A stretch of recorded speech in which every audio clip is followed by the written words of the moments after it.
Welcome to Common Ground with Bill Walton, featuring conversations with leaders, entrepreneurs, artists, and thinkers. Fresh perspectives on money, culture, politics, and human flourishing. Interesting people, interesting things. Welcome. My guest today is Arnold Kling, independent scholar and author of a wonderful book called The Three Languages of Politics, which we're going to be talking about today. Arnold's an independent scholar, PhD in economics from MIT. He's a founder of a very successful internet startup, homefares.com, which he had the good sense to sell in 1999, and has been an independent scholar ever since. So we'll talk about Arnold with that, I hope, a bit. He's also written a terrific book that we hope to get up to in an upcoming episode, Specialization in Trade, which is a very interesting take on macroeconomics and what it is and what it isn't and what economics should be. Arnold, welcome. Oh, thank you very much. So, Three Languages of Politics, interesting topic. What drove you to write this, and what's the source? Well, I noticed several years ago that when I was reading political commentary, it was not designed to open the minds of people on the side of the commentator, and it was not really designed to open the minds of people on the other side. If I looked at it really carefully, what it was trying to do was close the minds of the people on your own side. And that seems pretty dysfunctional. And so I just started to delve into that, and the three languages is sort of a model of how people do that, of how they go about closing the minds of the people on their own side. So one alternative for the pundit would be to open the minds of people on their side. That would be a really brave thing to do, yeah. Or open the minds of people on the other side, Yeah. but instead they close the minds of people on their side. Yeah. What's their motivation? Well, I think that ultimately it's what gets them attention and support and status within their tribe. Yeah. And so the competition leads them to do that. It's just to the extent that they try to open their minds of the people on their own side, they get hammered by people on their own side. And to the extent that they're trying to engage seriously with people on the other side, they just don't get any attention at all because people are just very confused. They're so used to the tribal war whoops that they're they're used to hearing these three languages used, especially to denounce the other side. I guess I've written and spoken about the fact that I think politics is almost irretrievably broken. And one of the things I wanted to get in today, and the thing I'm really interested in, is you've got a paradigm really of a better way for people to engage politically. And you mentioned three tribes. What are those three tribes? Okay, so you have what I call the progressive tribe, what people call liberals nowadays. And then you have a conservative tribe and a very small tribe, but I feel closer to that tribe than the others, and that's the libertarian tribe. Yeah, I think I'm in that tribe too. There are about 12 of us, aren't there? Maybe more. and we all and we all expel each other from. We say that we excommunicate one another quite regularly. So there may be even fewer than 12. So what are the progressives? You talk in the book about progressive heroes and heroes of each tribe. Who are the heroes to progressives? Okay, so for the progressive, so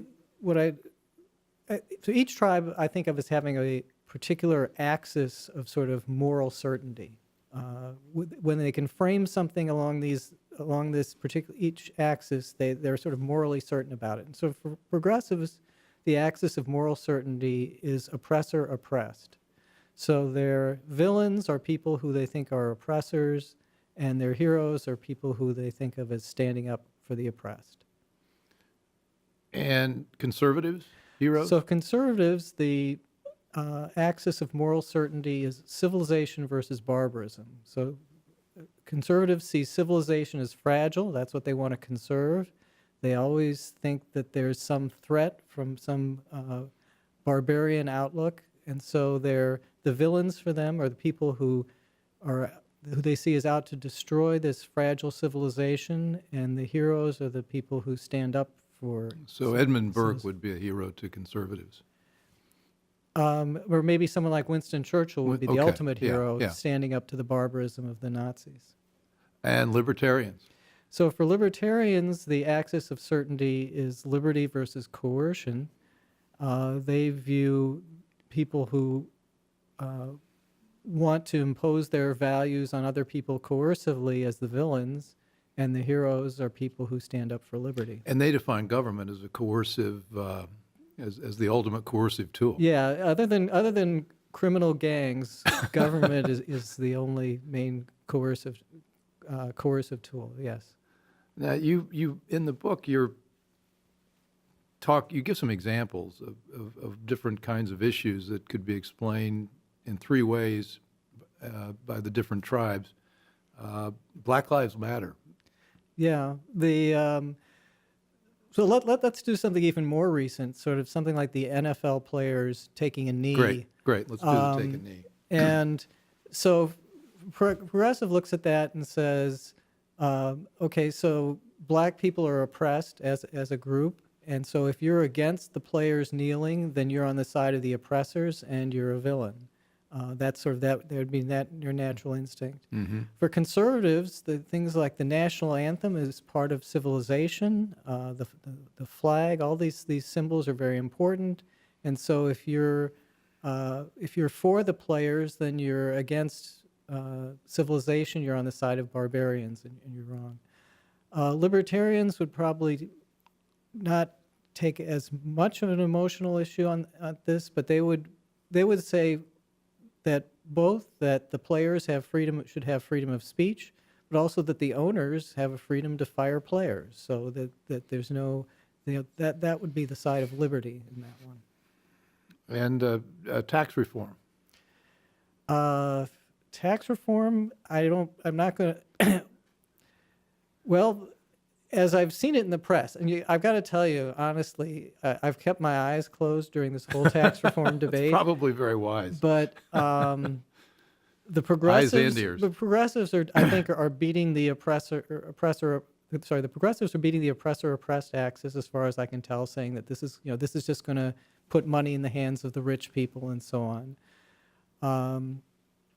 The conservative take was, we're now going to reward effort and risk-taking more than we did, and so that's good for civilization. Well, and they've got the family credit. I mean, the conservatives want to promote family and traditional values, and the tax code is one of the tools for them to do that. Right, exactly. And libertarian would just probably say less taxes. That's all we care about. Yeah, or almost. This one would start with no corporate tax at all, yeah, and then go from there. Yeah. Different conversation for a different day. But the thing that's animating me, and I want to understand more about this, people have taken moral positions. Progressives believe they occupy the moral high ground. So do conservatives. So do libertarians. And when you open the book with a quote by my friend John Malden, it says, "When you can classify a significant movement as unworthy of your consideration due to your intellectual or political station, it is hard then to sit down and work out solutions to shared problems." Yeah. So there's a saying that, never try to win an argument with your spouse. And it sounds like it's the start of a stand-up comedy thing. Somebody's going to tell you about some time he tried to win an argument and lost with his spouse or something. Yeah. But it's actually a very profound statement. It says that a disagreement with your spouse is not something you should think of as a zero-sum win or lose situation. You can think of it as an opportunity to gain understanding and come to terms with somebody. Mm-hmm. And politics really ought to be that way. I mean, this may be very idealistic, but that people should be trying to understand the assumptions that other people have, the background that they have, the perspective that they have, and try to come to terms with somebody. That doesn't mean, giving up and saying, not trying to argue your point, but try to maybe try to both sides learn from each other rather than trying to beat each other down. So that's, again, it sounds idealistic, but I think, 50, 60 years ago, we might have had things like that. There were bipartisan bills. Important legislation was bipartisan. I want to go a couple of different directions with this. One of them I want to talk about is the social dimension of politics and about how we are slow to come. Because we're part of one of these tribes, it's difficult for us to break free of the tribe because of the punishments that occur when you step outside your social circle. Yeah. There was an article, I think it was in New York Magazine, I forget, but it was by Andrew Sullivan, and I was really jealous that he picked up on a lot of the themes that I picked up on, but I was even more jealous of the illustration that they put on the article. They put 3 pens of sheep of different colors, and it seemed like the goal of each sheep was try to get in the middle of its own set of sheep. And so as you do Great that, image. they crowd together and they separate from the other pens. And that gets to what you're talking about, the sort of the social nature of things. People are trying so hard to raise their status within their tribe and to maintain their status within their tribe that the consequence of that is they lose the ability to communicate outside their tribe. So what would be the language of progressive versus the language of conservative versus are there certain words that are virtue signaling words for each tribe? Well, again, anything for a progressive, anything to do with oppressor versus oppressed. Fairness, equality. Yeah, Were and those- just and somehow intrinsically oppressed classes. So you're not looking at somebody and saying this is an individual and they've got their own inherited characteristics and their own temperament and their own abilities and skills. You just say this person is white, male, straight, therefore they're a member of an oppressed class. Or this person is black, female, they're sorry, the white male straight is a member of an oppressor. I like sorry, that. oppressor class. The member of the It's oppressor. the first time Yeah, right. Yeah, well. And I'm an ex-CEO. That's also part of the. It's also part of the oppressed class. Yeah, the oppressor classes, and then the oppressed class would be someone like a black female or a gay male or something, and. But once you adopt that position, and I don't want to get off into making arguments because we're trying to find a common ground, better ways to engage, but once you adopt the position that you're a victim, it seems to me there's no way you can undo that.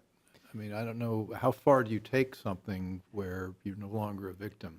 I think it's an odd thing that victimhood becomes a privilege. It becomes, somebody will stand up in a public situation and say, as a black woman, and you're supposed to say, well, I'm a white male and I can't argue with that. I don't care what she says. She could say, the moon is made of green cheese, and I can't argue with that because she is saying, standing up in that position. So,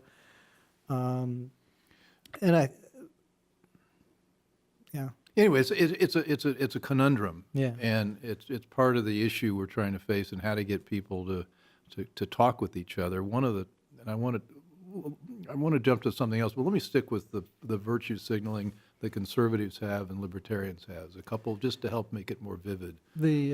So the conservative, it's just we're on the side of civilization. We're fighting barbarism. So when Donald Trump gave a speech, I think it was about last August, it was one of his first foreign policy speeches, he talked about, Western values are under attack and we've got to defend them.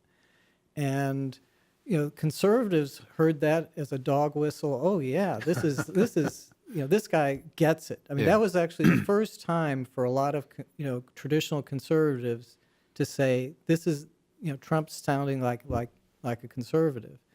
And progressives, meanwhile, took it as a dog whistle that it was racist, that he was just, that Western values was a code word for racism. So, that's an example of people taking these signals out of And a words. libertarian code word signal? The libertarians would be, they're the most sort of open borders oriented, and so they would take They're not building a wall. They're not building a wall, and they're not and they're not, they don't want to gear up for a fight for Western values. They're very pacifist. They think that, government trying to impose our values abroad is as dysfunctional as government trying to impose things domestically. So they think bringing democracy to Iraq was maybe a bad idea. They would have never gone for that. Never have gone for that. I supported the war, but in hindsight,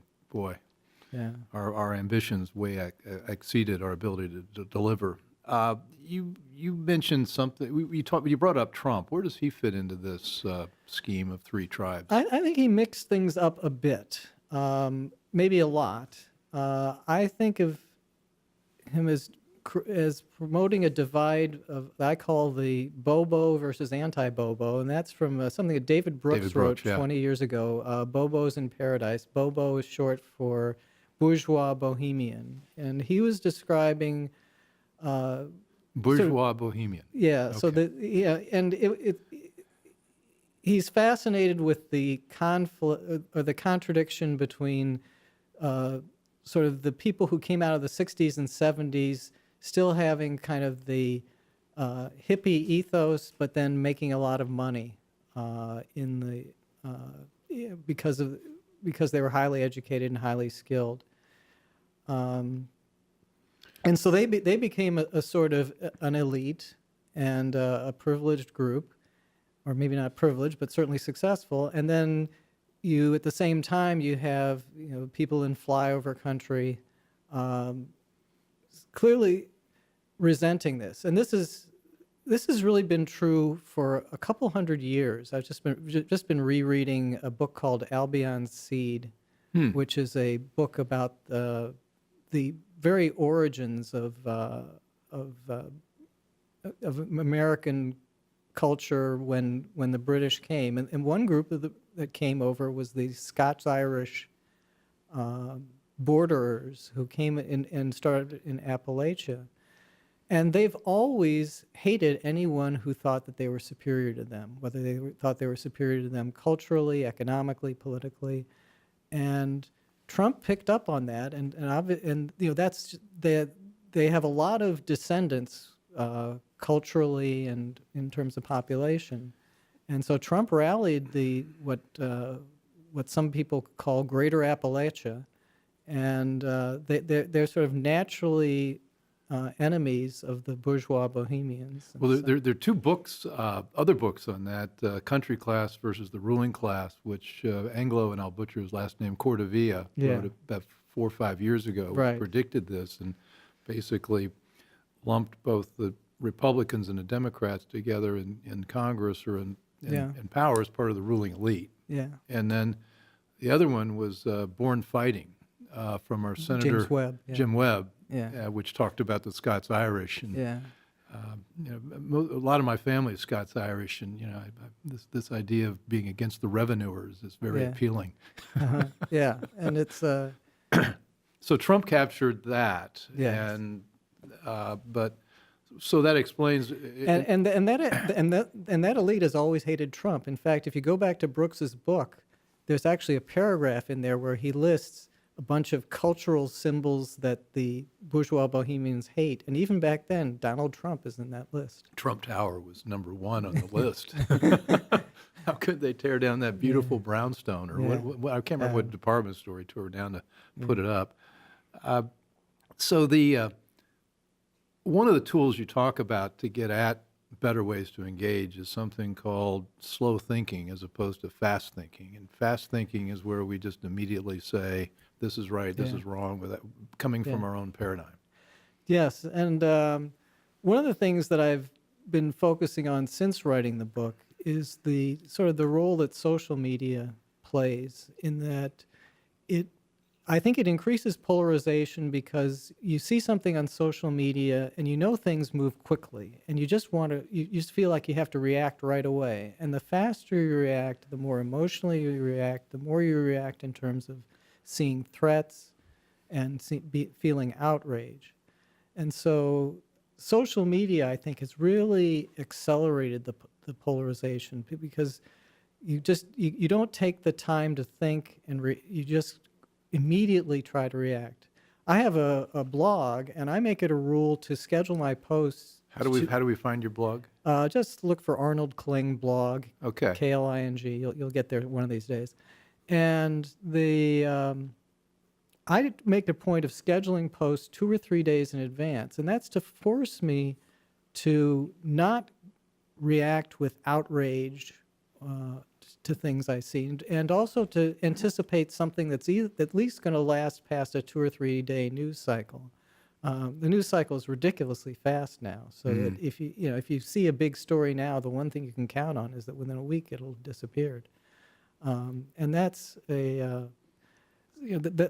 that's a big problem. It again inhibits kind of slow thinking and slower thinking. I'm borrowing that from Daniel Kahneman's term that when Daniel people Kahneman wrote a book on thinking fast and thinking slow, Yeah, and the point is fast thinking is often error prone and emotional, and slower thinking is more careful and thoughtful.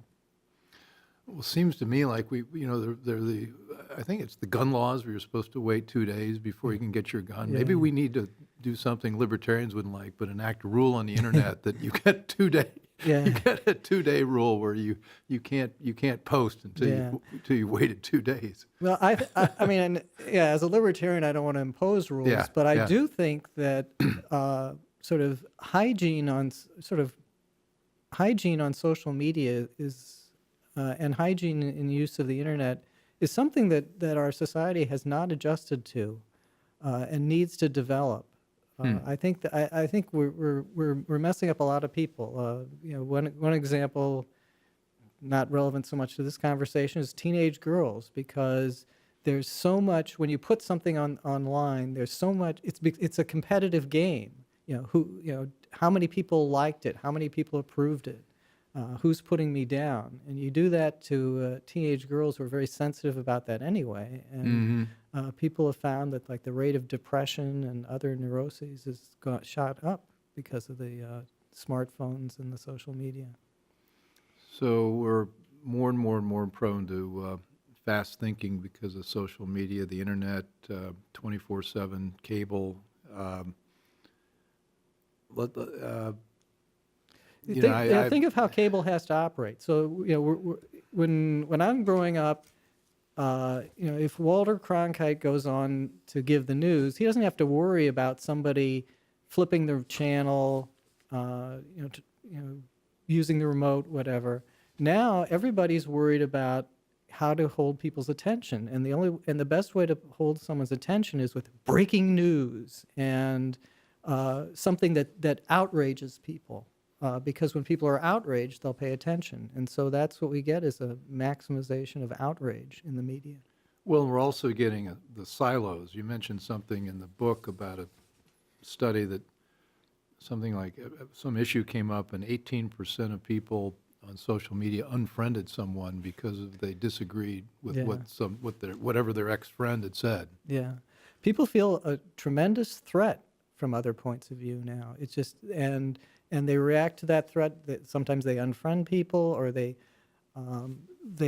find something that supports their side very strongly and really puts down the other side, and they share it widely. I mean, I have friends of various political persuasions on Facebook because I've got various non-intersecting groups of friends. Yeah. And the severity of what they post and sort of how antagonistic it is toward the other side is just, it's painful to watch. I mean, I've basically in some sense unfriended everybody because I just don't want to go on Facebook because I don't want to see it. Well, I think you and I are similar in that regard. I like to interact with people of all persuasions. I write on my website that some of my best friends are misguided progressives, but I think that gives us a better. Modestly, I think it helps us in day-to-day life to not being driven mad by this political rhetoric. You write something interesting for me, meaning you, a politically segregated America where everybody was dividing up by conservative, libertarian, and progressive would be dystopian, even if it were feasible. I like most of the people with whom I disagree. If anything, I have more close friends among people who differ from me politically than among those who share my political outlook. Yeah, that's absolutely true. A few days ago, we went to see the movie The Post, which is, of course, a rallying... Washington Post, Yeah. Kay Graham, and Yeah, and it's sort of a rallying cry for progressives. I enjoyed the movie. I liked the people there. I was very happy there, and as you know, my hobby is folk dancing, and boy, you don't find a whole lot of conservatives at a folk dance thing. That's a very progressive kind of thing, and I enjoy those people. And we live in an area where I think something like 95% people voted for Clinton in the last election, and there are a lot of my friends there. It's just they happen to be wrong politically, but I don't it's not that's one thing. It's not I don't well, I'm of the make view the that whole life about it. politics can't solve 95% of the problems people face, and we've spent a disproportionate time trying to get a political solution when there are really other solutions that would matter a lot more, like taking up folk dancing. Yeah. And I highly recommend that everyone read Arnold's blog, where he gets to his bio, and he's got 3 or 4 pages on folk dancing and his career, and it makes for terrific reading. Okay. What's your current mode? You tried Israeli folk dancing. Yeah, that's what I do. You're doing Israeli. Yeah, a ridiculous amount, 10 hours a week.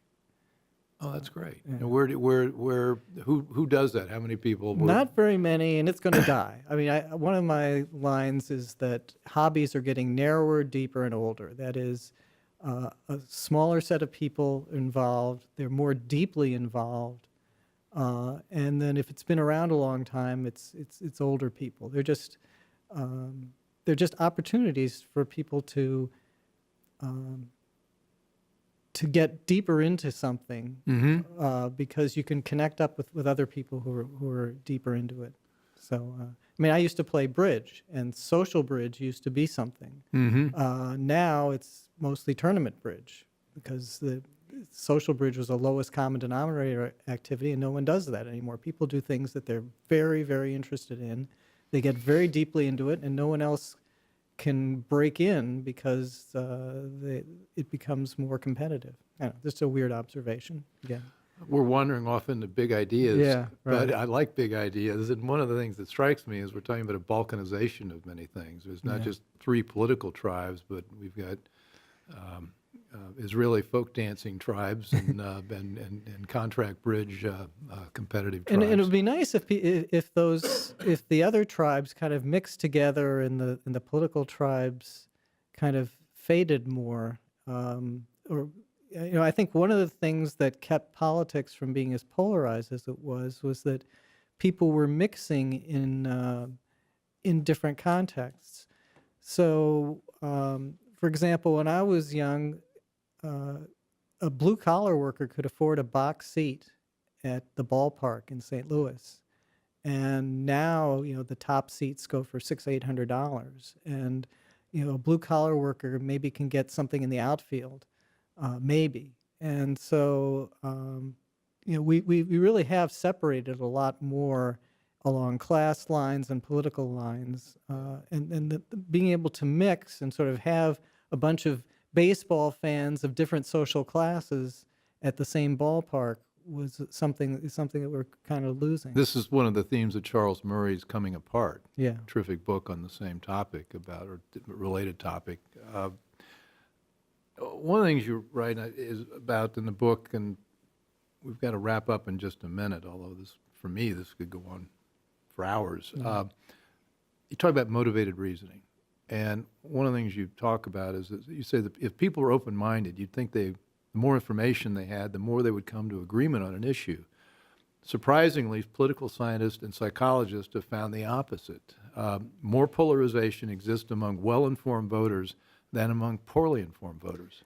Yes, and there's also an experiment where they give people the same information, but two groups coming at it from different points of view, and each one of them says that the information makes their support for their point of view stronger, and makes the other point of view weaker. So This is a very important phenomenon that promotes polarization.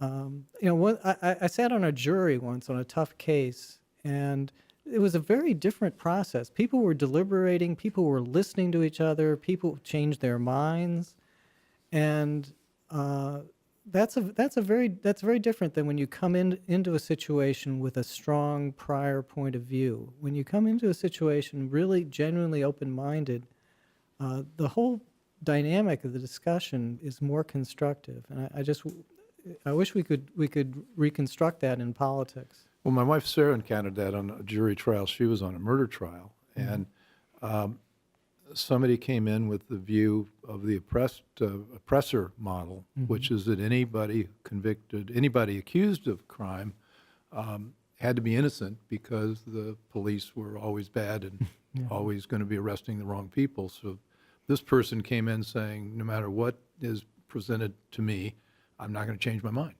Really? And did they stick with that? No. No. Okay. No. We talked about peer pressure. The other 11 finally said, look, if you came in with that, you shouldn't have even agreed to join the jury. So the trial had a good outcome, but that's an example of it, I think, that motivated reasoning. Yeah, but there is something about the setting, the way the judge instructs you and the whole drama of the courtroom that makes jurors very conscientious and very open-minded. And that we've lost that in politics if we've ever had it. And it would be, but if we could somehow recover something like that, well, you point at one of the reasons, and it's provocative, but I think there's a lot of truth to it. You point out in the book that as people become less religious, and that becomes the basis for their faith and their passion and their moral views, politics has taken on an even bigger role. And so a lot of that morality that would be part of the major religions is now vested in politics. Yeah, other people have made that observation too. Yeah, that's a source of concern. Sure. What other people? I thought you were first. No. No, I think it goes way back, actually. What do you think about that? I think it's plausible. I don't know that there's much to be done about it. I wish, I wish there was some way that people could engage on things, on moral issues, without immediately turning them into political issues.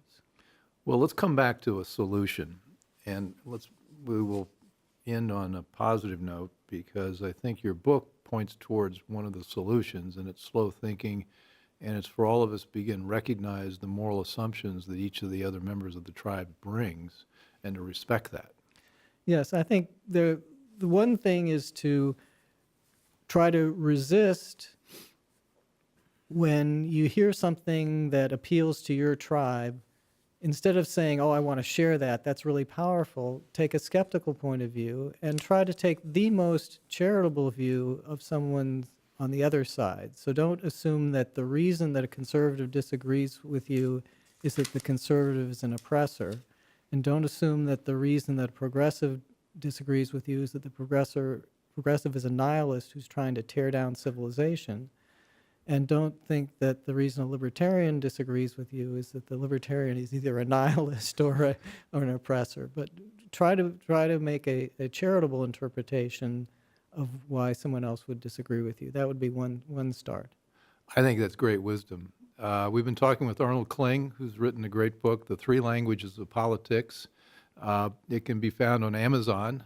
You can reach Arnold at his blog, Arnold Kling, the Arnold Kling blog. Yeah, you'll find it. They'll find it, and he's been he basically almost invented the notion of blogging, and he's got a tremendous body of work on it. I highly recommend everybody go on and read and learn from Arnold. Arnold?